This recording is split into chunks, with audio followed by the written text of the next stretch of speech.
Hello. I'd like to start by saying that I have the most awesome group in the whole world. I have worked in many different groups over the years, and this one by far is the best. This is not the first time we've worked together, nor the last. The Catflax group rocks. I know it's a weird name, but there's a reason for it. Not sure if anyone has shared the thinking behind it with you or not. The spelling of our group name comes from the abbreviations for the states that we all live in.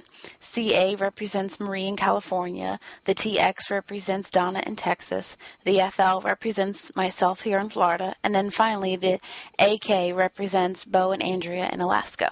Anyways, now you know if you were ever wondering. I guess we'll start the group evaluation with Marie Stevenson. I would definitely give her a 10 and would work with her in the future. Even though she got married this month, she was still able to pull her own weight in the group. She was upfront with us about being busy this month and unavailable during her honeymoon. And even though we had these obstacles, as a group we decided to stay together and we would just work around Marie's schedule, which ended up working out way better for us anyways. Finishing the machinima a little early gave us all time to work on our final projects in the final week. The next person in my group was Donna Wyckoff. She is truly an amazing person, and I would definitely give her a 10 and would love to work with her in the future. Donna keeps us all on our toes. Her attention to detail is a great asset to the group. Donna always makes herself available to help out in any way that she can, day or night.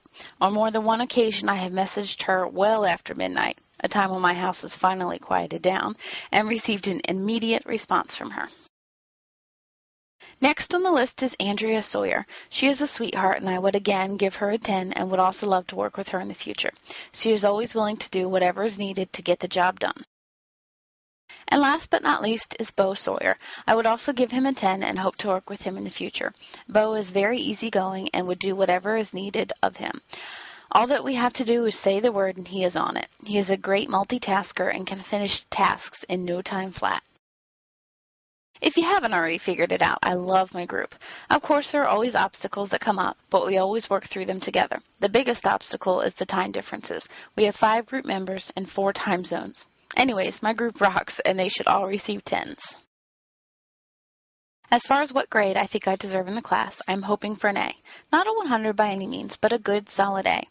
I feel like I have come a long way in the past 4 weeks. I began my journey as a non-gamer, not really seeing how video games could fit into my classroom. And now I feel like I am ready to try out some of the ideas that I have learned in this class, in my classroom, and in my own personal life. I'm going to start slow, adding a few things in, and we'll kind of see how it goes. I now see the benefits that games can have, and I feel like I would be doing my students an injustice by not including them in some form. I love the idea of role-playing and can't wait to start including this right away. Adding video games will soon follow. Adding the video games will be easier for me than for most because I teach in an Apple one-to-one classroom. Every student has their own MacBook, so the technology is there. I just need to step up my instruction to include gaming. I also plan on continuing my WoW playing, which my husband couldn't be happier about. He has been begging me for years to play, and I just couldn't bring myself to do it. I just couldn't see how staring at the computer screen for hours at a time could be fun.